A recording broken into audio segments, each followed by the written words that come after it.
Hello. Till 45? Bill, can you talk till 45? Yes. Okay, so we're going to have a class, green class right now. Who wants to make money this year? All right. So half of you don't. So NAR does say that statistically half of the people will probably leave the industry.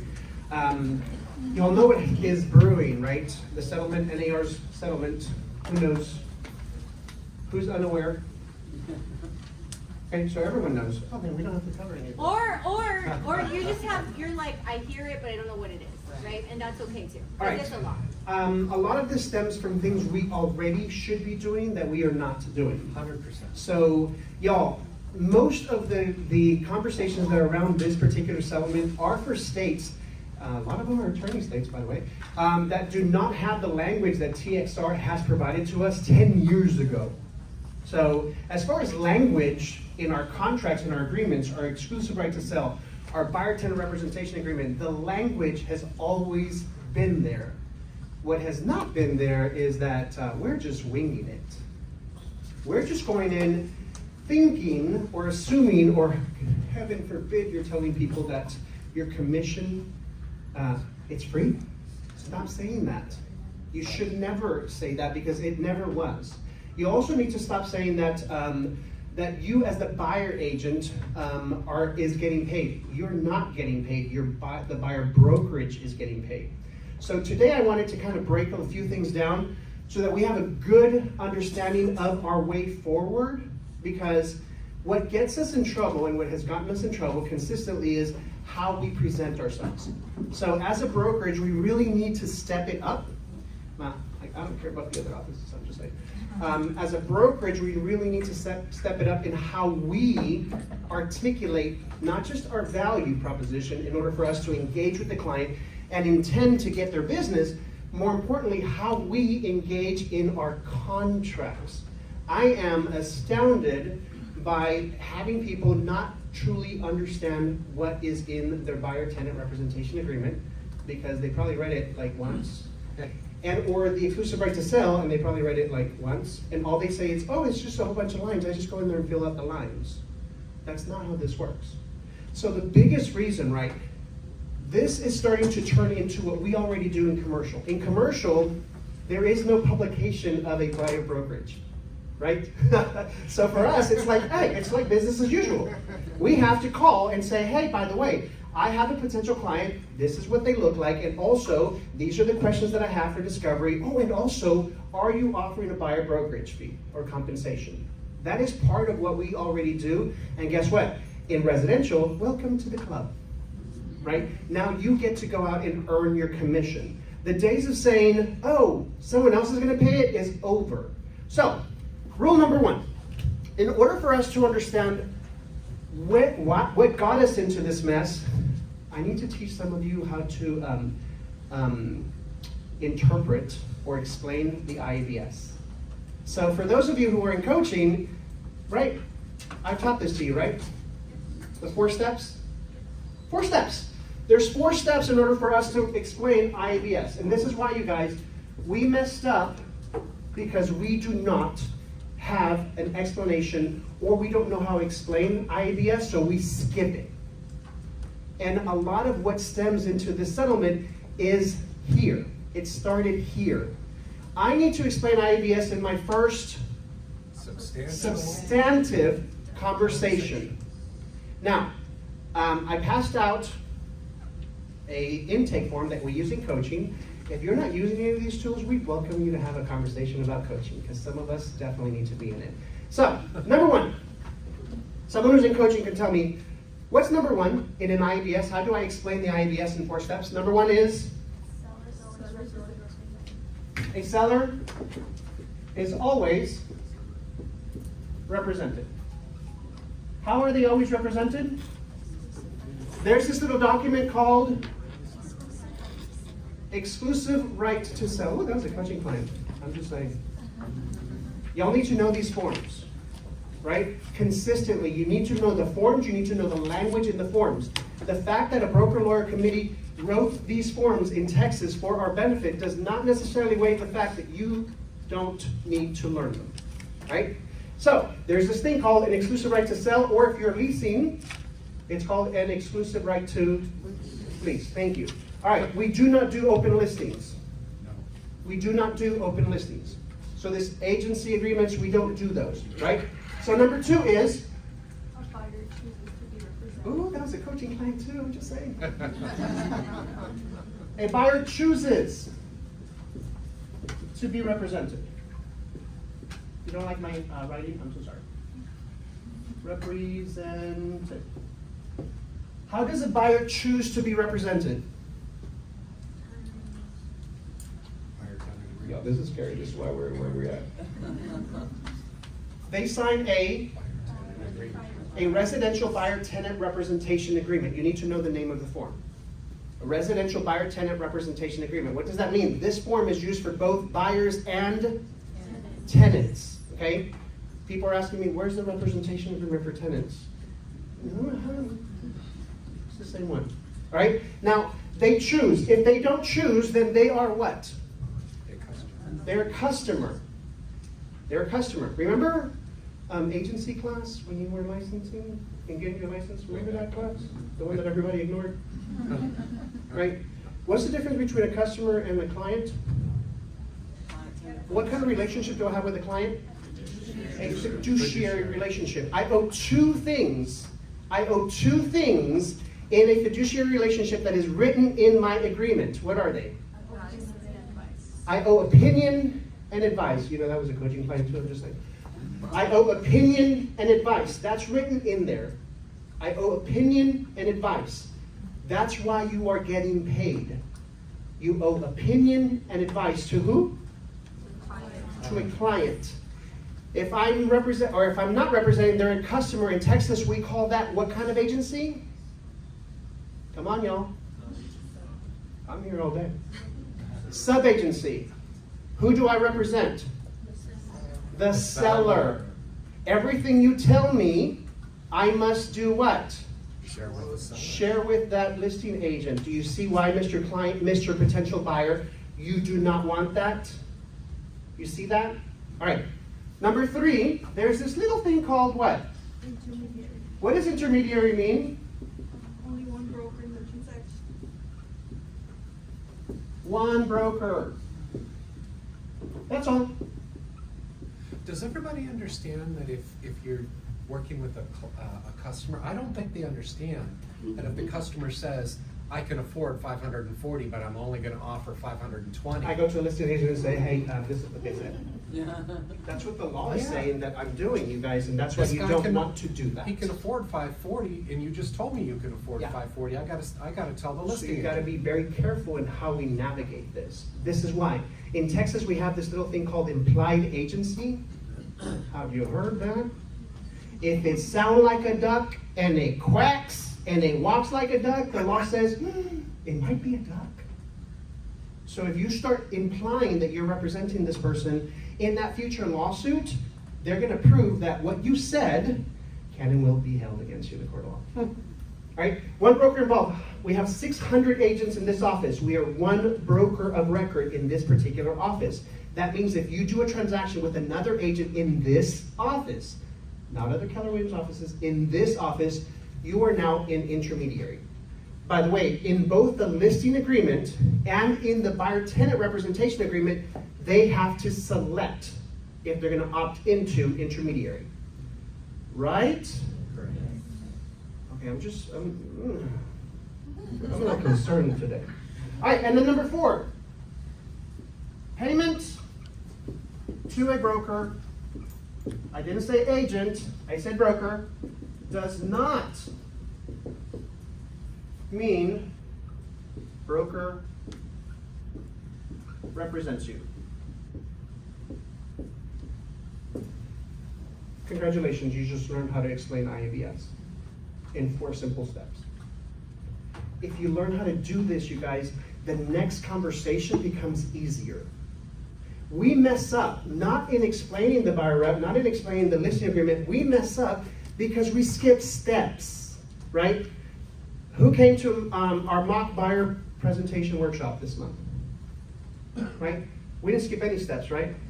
Not one. We covered this in depth.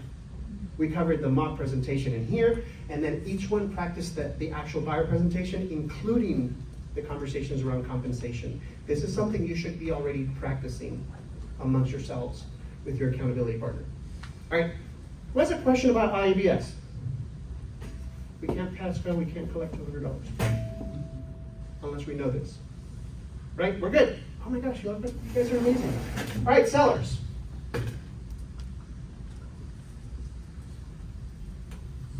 Well, I heard that there's some kind of lawsuit. I saw CNN yesterday. A legit conversation, honestly. And that compensation conversation you and I had, I want to zero out the buyer agent commission. Can I do that? Yes, you can. Why can they do that? Commissions are not regulated, they're not controlled, right? They're not suggested, they're not insinuated, they're negotiable. Can they do that? So that means that you now have to have a conversation around this. Mr. or Mrs. Seller, I need to explain to you how compensation, we need to really move away from the word commission to compensation. Does that make sense? Because commission just says, hey, whatever happens, I get paid. Whereas compensation says it's based on performance. After all, the buyer-tenant representation agreement, the listing agreement used two words too, called earned and payable. Right? And because it implies earned and payable, you don't get paid unless it's earned, procured, and payable, there's a performance. Right? That means that it is closed, funded, etc., whatever it may be. Exchange of a lease conversation can't be, it has to be an actual signed lease, etc. All of these things. Now, let's assume someone does say this to me. What is my conversation with the seller around this? Mr. or Mrs. Seller, I want to share how compensation is procured, because I think I might have messed up in my listing presentation, didn't cover it, and maybe just glossed into it, right? The way compensation works is like this, Mr. or Mrs. Seller. The listing broker, I'm the listing agent. Who owns the listing? The broker. The broker, not me as an agent. We need to always understand this. And again, all of these, you're thinking, oh, it's just semantics. It's not. That's why we're in this settlement. It's not semantics. It's how we need to consistently be explaining compensation. So, the listing broker procures the listing commission. Got it? The listing commission includes, and whatever it is that you're saying that it includes marketing, it includes photography, it includes videography, please don't include staging, it includes, that's your whole commission goes there.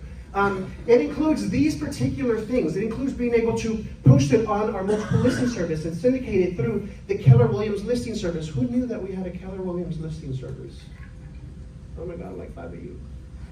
So Keller Williams has its own listing service, such that by doing so, every time you post on HAR, Keller Williams is going to go to HAR, pull the listing and come right back, and then syndicate it to about 350 websites and syndication portals. Is this valuable to your seller? Yes. Are we communicating that? Maybe, I don't know. Is it important? Yes. This also includes all of these other services that I may be including that include marketing pieces and social media and pay-per-click ads and SEO and et cetera, landing pages. All of that, feel free to explain what your value is when you're talking about compensation. Now, part of this compensation, Mr. Seller, Mr. Buyer, is for us to be able to attract a buyer. After all, isn't that what you're looking for, is to net the most amount of money in the least amount of time? And the answer is yes. In doing so, part of our compensation in the listing brokerage side is for us to be able to market as best possible to also attract potential buyers. Would you believe, Mr. Buyers, Mr. Seller, or Mr. or Mrs. Seller, that most buyers are going to have representation? And in doing so, our compensation on the listing brokerage side is shared with the buyer brokerage side from the same compensation as part of the marketing strategy that we use to attract those future buyers. Does that make sense? Yes.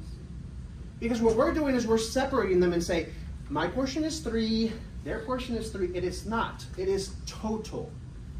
It is total, right? So once we understand how compensation, then I'm going to say, based on what you just said, what I heard you say is you want us to zero out the offering to a potential buyer broker. Is that correct? And let's assume they say yes. Now let me tell you, I owe you what? I owe you 2 things. What are they? Opinion and advice. So let me give you my opinion, Mr. Seller, Mrs. Seller. I personally, right, not my broker, not Texas, not TXR, I would like to advise you in that we might need to enter into this compensation conversation and explore it a bit further. You see, what you may be doing is that you might be allowing yourself to not net the most money in the least amount of time. Why? Because what most good buyer agents will do, is that they are going to go into the multiple listing service that will no longer have a disclosure on a buyer agent commission. Did you hear that? If this settlement goes through, MLS will remove the buyer agent compensation. Go ahead and throw up in your mouth. That's okay. All right, we do this in commercial all the time, so it's okay. Now, oh my gosh, heaven forbid, you have to pick up the phone. You have to call. You have to ask questions. You have to go procure your compensation. Heaven forbid. I mean, I can't hide behind a text. No. All right. A good buyer agent is going to do what? Thank you. A good buyer agent is going to inform their client, because it's no longer a customer, client. And what they're going to do is they're going to call on each one of these listings, including ours, and they're going to request information regarding the property-specific information that is material fact, right, because that's what people do, and also moving forward, if this settlement clears, then they're going to also be asking about compensation. My job is to then disclose to them that you have authorized me to say it is 0. They, in turn, a good buyer agent, is going to go back to each one of their client or to their client and say, property 1 has compensation of this. Property 2 has compensation. Property 3 has 0 compensation. Property 4, in no definite order. Does that make sense? Do I exclude a property, or does a buyer agent exclude a property because no compensation? That will be illegal, right? Steering. Now we're steering. Yep. We need to get away from that, okay? It is your job to have that conversation. So number 1, buyer agents present. Just like we do present offers, right? Now buyer agents are going to need to start presenting the listings before they engage. Does that make sense? What do I mean before they engage? Before they go and pick up a buyer and go show them, and just put someone in your car and just go show. Stop that. Oh, it's just I'm hungry. You need to find a different kind of hunger, because you're going to go hungry doing that, especially moving forward, right? And this is what I trust, you guys. Some of us won't learn until it hits our pocketbook or hits our bank account. And when you get to that closing table and you start crying because you're not getting paid, because it happens in commercial, right? If you didn't procure your commission, everyone's looking at you like, oh, thank you for being here. You volunteered this whole time. Right? We're going to see some real residential agents volunteer their time and their gas and their opinion and their advice because they didn't have a fiduciary duty. So all of a sudden they're at closing saying, am I going to get paid? Am I going to get paid? And they're going to say, no, of course. We disclosed that to you that you weren't going to get paid. And you're going to be, wait, what? I struck to the 30 home. No one cares. No one cares. You're going to present listings, right? In no set order. Why? Just like we do, just like when we present a multiple offer situation to a seller, I can't put, oh, this one's higher, so I'm gonna put this, oh, this one's cash, I'm gonna start. We don't do that. We don't do that, right? You do all your net sheets, you present all your net sheets, and put all your offers accordingly, and then submit them, right? It's like a hot potato. And you submit it, and submit it, and submit it, and submit it. Why? Because if not, it could be construed as steering. So if we're presenting listings in no set order, then compensation will be requested. Is compensation negotiable? Yes. Yes. All right. To listing broker. The buyer agent's going to request and say, hey, is this a thing? And if this is a thing, is there going to be something that's being offered? Can a buyer agent say, hey, I'm not even going to call this listing, I'm just going to submit my offer and I'm going to throw in that 3%? Do they have to accept? No. And a listing agent can probably call you and chew you out and say, you should have asked. Right? And again, this happens a lot in commercial, so that's why I'm saying that this is just the norm for us, and also for you, we need to engage in these practices consistently. My concern, this is opinion, is number one, we are narrowing the pool of buyers. Right? We're narrowing the pool of buyers. Automatically. Well, let them pay it. I get that. And also, here's the conversation, here's my concern, Mr. Buyer, Mr. Seller, Mrs. Seller, is when someone comes in and they are looking at and comparing all of these different listings that were presented to them, they now are going to have an internal conversation and say, do I want to take out of pocket? Is there enough spread on the property for me to roll in my closing costs in order for me to compensate my buyer agent? And at such time, maybe, the answer is maybe, and also the answer is maybe not. What does that mean to you, Mr. Seller, Mrs. Seller? Is that all of a sudden the market is going to tell you something. What does that mean? It means that you're no longer going to sell in the time that we just told you based on the comps on the days on market that no longer exists, because that suggested that there was a compensation that was due to that buyer agent. Because that's no more, now the days on market may adjust. Will they go up? We don't know. We don't have a crystal ball. And yet, as we start seeing this narrow pool of buyers, Mr. and Mrs. Seller, what I want us to have a conversation about are your carrying costs. How much does your monthly mortgage cost? How much your HOA fee? How much do your taxes? How much do all of these fees add up? Maintenance, etc. Let's consider this as well, because sometimes when we do consider these things, it might be beneficial for us to offer that compensation in lieu of staying on the market too long that ate up the compensation. You could have sold a house prior to maybe even expiring now. Because my job as a listing agent is to find what? Motivation. When do I find motivation for a seller? When do I find motivation for a seller? At the intake. At the seller intake. What the hell is a seller intake? Right? Some of you are like, what's that? And how do you eat it? When we engage in conversation, we engage in discovery. Your job is to first get into discovery. So an intake is a form, just like what I have in front of you. This is the buyer side of an intake. In that, you engage in conversation and discovery. One of the conversations is, Jeff, if you were to sell today, where would you move? Hawaii. Hawaii. Where specifically in Hawaii? Kauai. Kuwait. Wow, that's such a beautiful place. Now, I've been to Honolulu. I've never been there. And also, what's important to you about being there? The ocean. The ocean. And how soon did you need to be there? Now. Now, so if we were to define what now is, knowing that a residential transaction on average takes 35 to 45 days, is now, or is now in 45 days, would that be acceptable? I'm leaving now. I'm leaving the home empty. So I'm Wonderful. going now. Wonderful. So you're going there now, and you're going to enjoy Kauai. And in doing so, we're going to put the property up on the market for us to sell. Would it be a problem if we did sell it in the least amount of time for you? Absolutely not. Okay, great. Now I know motivation. And every time, every price reduction, every conversation about positioning goes back to motivation. Oh, and I don't want to pay another mortgage payment on Right? We need to be actively listening. Is this important for us to know? Yes. All right, now let me tell you where the problem is in buyers. Okay. Buyers. Your buyer, residential buyer-tenant representation agreement says this. I need you to read it, because some of us are not reading.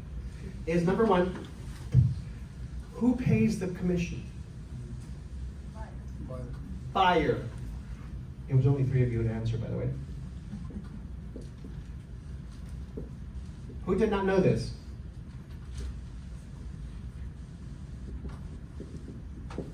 In Texas, it's been the buyer.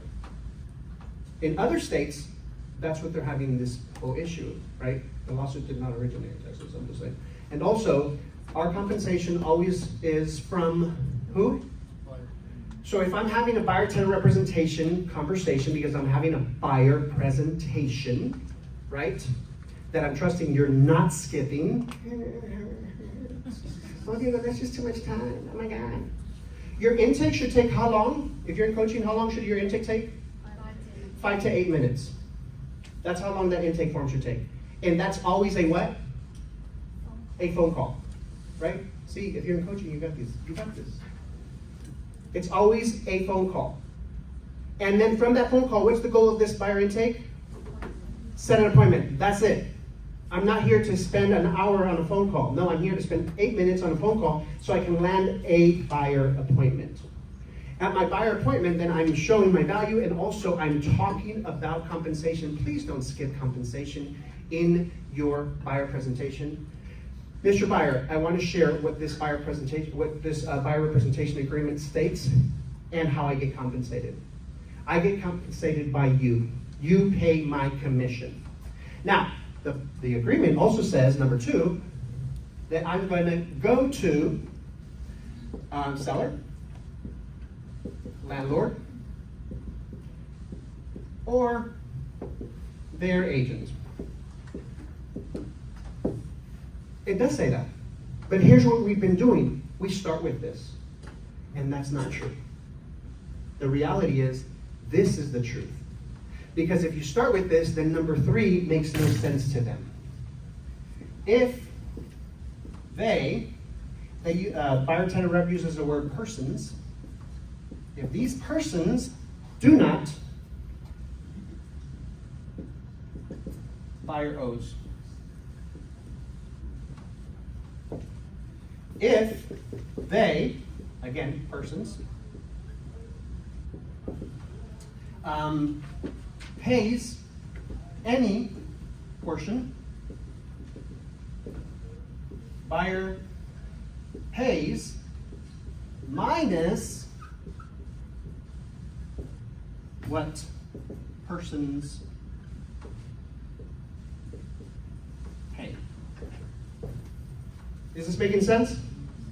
All right, we need to know it this way. Yes? So do you think we'll see more listing agents asking for the buyer agreement? It has been a practice a while back. When I started in 2006, I did hear that more often. I heard it more in buyer conversations around multiple offers. And I've had to do it a few times inside. I have 2 people with the same name. I need you to provide the buyer-tenant rep because this is the same exact name. So I engage that, but for example, for this moving forward, we don't know. That's a great variable, and also, it's not something that we can predict at this time. Because remember, our agreement already has in the event that they are representing it and in the event that they are not. And so we usually put 0, right? Right? In the second line? Correct. Are you understanding this? Yes. Buyer-tenant representation agreement says who pays for the commission? Buyer. Always, always, always, always. Number 2, and yet, Mr. Buyer, what I'm going to do is I'm going to first go procure my compensation from the seller, landlord, and or their agent. Like this is actually written in your agreement, by the way. I need you to memorize that. Okay? Now, if they, persons, do not pay, Mr. Buyer, you owe me that compensation, which we have agreed to. Any questions? Right? If they do pay any portion, then you will owe me any remaining amount minus what they have paid. Okay? I know this is a crash course. My time is up. Any quick questions? Compensation always is 50%. Huh? Compensation always is 50%. Compensation is what? For the buyer, the always going to be 50% going forward for the buyer. So in commercial, and typical compensation, I know it's scary, tends to be about 2 on average, sometimes In- less. In commercial, what is the percentage that there is buyer compensation for every transaction? I would say a good 70-30 in my experience. What would you say? I have never. And it depends on the asset type.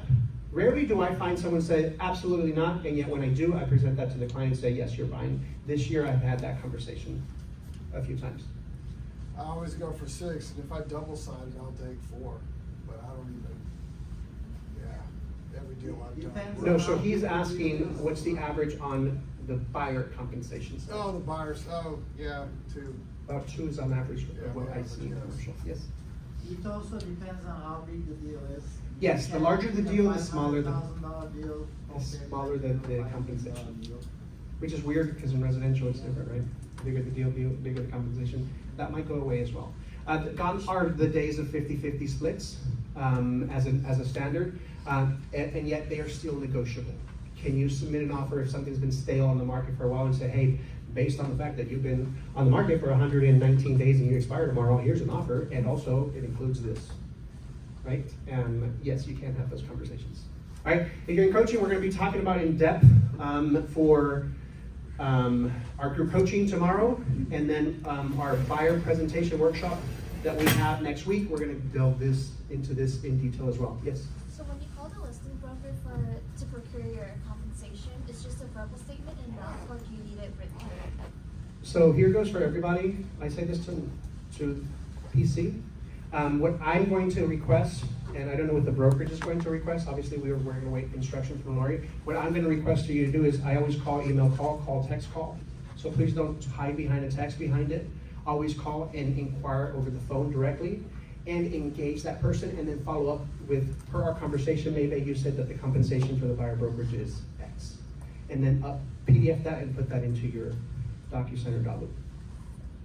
So we've been talking about commercial, so what are you hearing, how it's gonna affect our lives? Commercial trails about 8 months in our market, so it's gonna be fun to see how that rides. With commercial, I don't think anything's gonna be impacted, if I'm being honest, because we've already seen how this has played out for years. Now, this is a 50-year buildup, y'all. It's not like, oh my gosh, this just happened. This has been building up for 50 years. Because who is our governing body? We don't have the NAR, I'm not even on MLS, so. The fact that you're part of this brokerage means that you are a member of NAR. Well, yeah, I'm that, but I don't have that. Because it's based on the broker being a member, not the individual agent. Any other question? Thank you, Diego. Thank you.